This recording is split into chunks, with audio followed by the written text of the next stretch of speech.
Mobil hitam pekat kepunyaan dua begundal rentenir itu, kini sedang terhenti di tengah jalan, akibat padatnya lalu lalang transportasi kota. Gadis yang tak lain adalah Jisoo, terkulai lemas masih berusaha menghentikan kekangan dari dalam mobil hitam itu, ditutupi mulutnya dengan lakban oleh dua begundal rentenir tadi. Begundal botak dengan ekspresi mengancam dia berbicara kepada orang melalui saluran telepon genggamnya, meminta kepada orang yang ditelepon-nya dengan tebusan uang 100 juta dalam waktu sehari.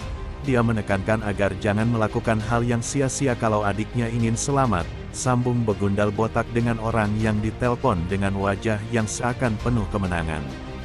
Dari tempat lain Daesung yang mendapati adiknya diculik dan disekap oleh dua begundal rentenir itu, mengeluarkan amarah yang bergejolak. Ibunya yang dari tadi tidak tahu apa-apa bingung dengan menanyakan, "Ada apa?"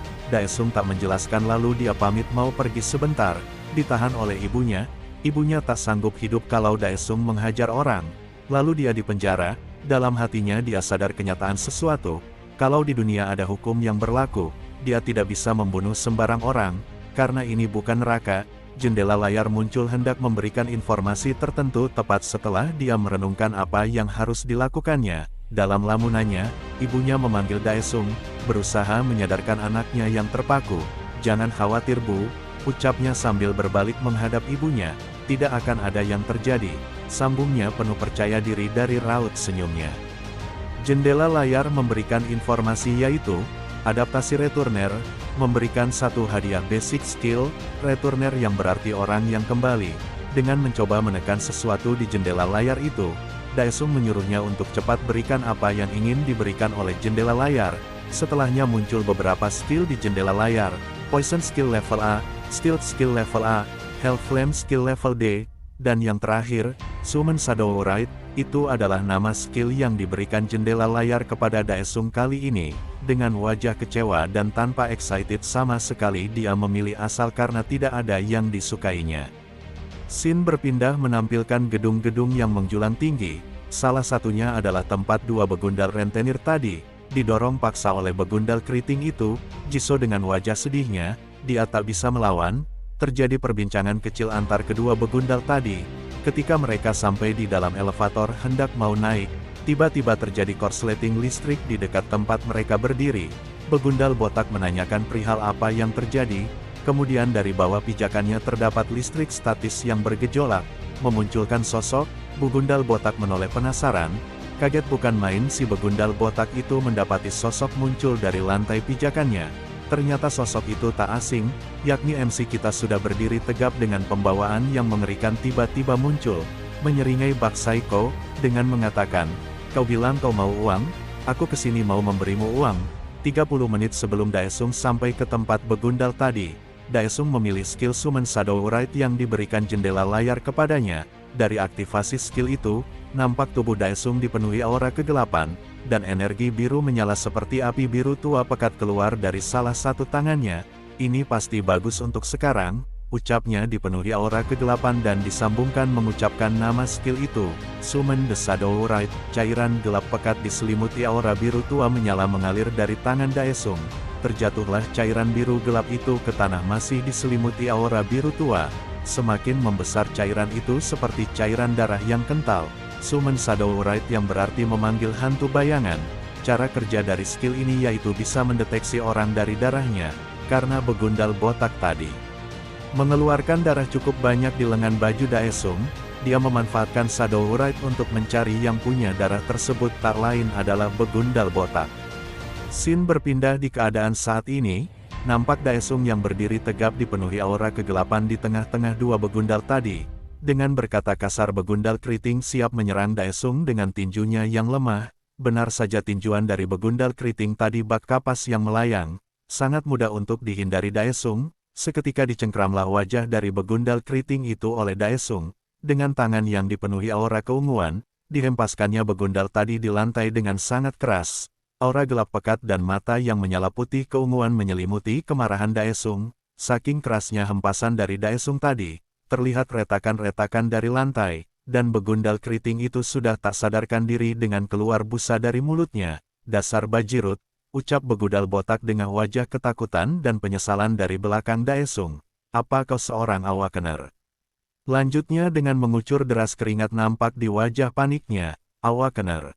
Apa itu? Tanya Daesung masih dengan aura keunguan menyelimuti tubuhnya. Jangan bicara omong kosong dasar brengsek, sanggah begundal botak. Bersamaan dengan elevator yang terbuka seraya begundal botak memanggil orang-orang yang ada di tempat itu, memberitahu mereka kalau orang yang di sampingnya adalah awakener. Daesung memukul bagian belakang dari begundal botak. Seketika begundal botak tak sadarkan diri. Teman dari begundal botak tak terima dan hendak melawan. Daesung tepat di depan mereka semua dengan dipenuhi aura keunguan yang menyeramkan. Korsleting listrik terjadi di area tempat sekitar. Salah satu dari begundal itu menyerang Daesung menggunakan pemukul. Sepersekian detik, dengan cairan hitam pekat keunguan yang berpindah ke bagian belakang begundal yang memukulnya. Seketika Daesung sudah berada di belakang begundal itu dengan kilat. Mereka kaget bukan main mendapati kejadian di luar akal manusia itu. Jeduar, kaki Daesung sudah mendarat dengan keras tepat di muka begundal yang mau memukulnya. Seraya begundal dari depannya bersiap memukulnya dengan berkata, "Mokat aja sana kau." Mudah saja bagi Daesung menghindari serangan yang lemah. Jeduar, bogem mentah mengelus muka si begundal yang hendak memukulnya barusan. Terjadilah pembantaian sepihak yang dilakukan Daesung sendirian tanpa musuhnya bisa melawan. Alhasil semua begundal itu sudah tergeletak tak sadarkan diri dengan bercucuran cairan merah muncrat kemana-mana. Pemandangan yang mengenaskan, Daesung berjalan melewati tumpukan para begundal yang tak sadarkan diri, kini tepat di hadapan adiknya dengan tatapan yang masih mengerikan. "Apa kau baik-baik saja?" ucap Daesung menanyakan keadaan adik perempuannya sembari membuka lakban yang ada di mulutnya. Dia menyuruh adiknya untuk pulang duluan. Adiknya menanyakan perihal apa yang akan dilakukan kakaknya dengan kekhawatiran nampak dari wajah adiknya. "Aku akan menyelesaikan masalahnya, lalu menemuimu," jawab Daesung dengan wajah dinginnya. Sembari meninggalkan adiknya, Daesung dengan wajah yang dipenuhi lonjakan emosi yang meluap-luap sudah mulai mengaktifkan skillnya. Tampak listrik statis memenuhi seluruh area tersebut. Di bagian gedung lain, dengan menaiki tangga demi tangga kini Daesung dihadapkan sekumpulan begundal yang sedang menjaga ruangan atas. Dia berbicara sendiri. Dia provokasi kumpulan begundal itu dengan menyebut mereka kecoa. Benar saja mereka terpancing provokasi Daesung dan kita diperlihatkan kaca di atas gedung yang pecah. Ulah siapa lagi kalau bukan Daesung. Ponsel berdering yang berada di tempat yang penuh asap seperti di sauna. Seorang berbadan kekar dengan tato tengkorak dan ikan emas itu mengangkat ponsel tersebut. "Jangan telepon aku saat aku di sauna," ucap. Seorang berbadan kekar tadi memarahi si penelpon. "Kita ada masalah Hyung Nim. Aku pikir Anda harus ke kantor secepatnya," ucap si penelpon dengan panik. "Apa aku anjing? Beraninya kau memerintahku?" Timpal pria kekar tadi dengan penuh amarah. "Ini gawat, ada monster," ucap si penelpon singkat lalu mematikan panggilannya. Tambah marahlah si pria kekar tadi sembari meremat ponsel yang kini hancur di genggamannya. Scene di gedung tempat Daesung berada terlihat para begundal tadi sudah terkulai tak sadarkan diri. Cairan merah yang berserakan kemana-mana. Di ruangan yang lain tampak Daesung hendak membereskan semua begundal yang ada. Tersisa satu begundal yang akan Daesung hajar. Tiba-tiba dari dinding yang kokoh, jeduar, seseorang telah menghancurkan dinding yang kokoh. Daesung yang kaget menoleh ke dinding yang hancur itu. Seketika seseorang berbadan kekar sudah berada di depan Daesung. Dia menggapai wajah Daesung yang tak siap, membantingnya ke lantai, sampai memberikan dampak retakan-retakan pada lantainya. "Kau membuat banyak kekacauan," ucap pria kekar tadi dengan wajah amarahnya. "Di mana semua temanmu?" tanya pria kekar tadi. Sambil memegangi wajah MC kita, Daesung tak memberi jawaban sama sekali. Dalam posisi yang terlihat tidak menguntungkan ini, Daesung malah memikirkan hal lain. Tak lama muncullah tangan-tangan bayangan yang kini keluar dari tubuh Daesung hendak menggapai tangan pria kekar tadi. Kaget betul dia dibuatnya. Terlihat dari raut wajah yang dia keluarkan, tangan bayangan itu berubah jadi tangan Daesung dan akan menggapai tangan pria kekar tadi. Seketika mundurlah dia beberapa detik kemudian, tangan bayangan itu pun semakin banyak, dan mulai mendekati pria kekar tadi. Pria kekar lalu menyimpulkan bahwa ini adalah ulah orang ini sendirian, sembari membersihkan sisa debu yang ada di bajunya bekas pertarungan tadi. Daesung lalu tanya, "Apa kau juga seorang awakener atau semacamnya?" Pria kekar dengan wajah yang menyeramkan dan senyum yang menyeringai berkata, "Tidak ada gunanya menyesal sekarang. Akan kukirim kau ke neraka. Daesung yang mendengar kata neraka, mengernyitkan dahinya, dengan ekspresi tak menyenangkan. Pria kekar tadi mengeluarkan kekuatan penuhnya, ditandai dengan hancurnya baju yang dikenakannya. Kekuatan meluap-luap keluar dari tubuh pria kekar tadi. Tapi, jeduum, bogem mentah Daesung mendarat tepat di tengah wajah dari pria kekar itu. Terlihat wajahnya yang jelek itu mengeluarkan cairan merah menyebar ke sekitar dan giginya yang copot satu. Apa itu nggak sakit? Saat kau telanjang saat dipukuli, imbu Daesung terlihat begundal kekar tadi yang terpental ke tembok di belakangnya. Benar saja tembok itu retak hancur tak karuan akibat efek pentalan dari begundal kekar itu. Dia bertanya-tanya dalam hatinya, bagaimana dia bisa sampai seperti ini? Dia masih bisa senyum dengan wajah jeleknya yang hancur itu. Merasa masih ada harapan, jeledum, tungkak Daesung menghancurkan wajah jeleknya sekali lagi.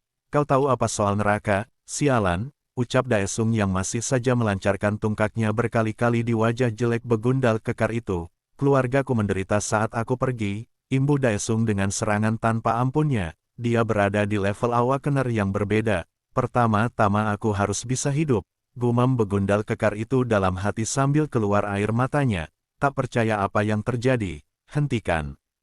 Ucap begundal kekar itu meminta keringanan kepada Daesung. Tampak kini air matanya masih deras keluar, dan cairan merah yang menutupi hampir seluruh tubuhnya. Dengan bicara yang tertatih-tatih begundal kekar itu meminta Daesung untuk membiarkannya hidup, bahkan dia rela memberikan seluruh uangnya kepada Daesung. Uang? Di mana uangnya? Tanya Daesung sambil menahan kakinya untuk menginjak begundal kekar tadi. Begundal kekar memberitahukan uangnya ada di berangkas di dalam lemari. Sungguh, kau yang kasih ya, jadi jangan menyesal. Ucap Daesung dengan menoleh ke arah lemari yang berisi berangkas tersebut. Mimin juga kalau di posisi begundal kekar itu pasti akan melakukan semua cara supaya tetap hidup. Hahaha. Oke lanjut. Daesung langsung berjalan ke arah lemari berisi berangkas itu. Si begundal kekar itu melarikan diri. Daesung membiarkannya begitu saja. Terlihat anak buah dari begundal kekar itu panik saat Daesung melihatnya. Kau akan mati kalau kau tidak pergi sekarang juga. Ucap Daesung kepada begundal itu. Ah, maafkan saya, teriak begundal itu seraya berlalu lari ketakutan. Mobil putih sedan terparkir di basement gedung. Bajingan itu, aku tidak peduli kalau kau masih bocah.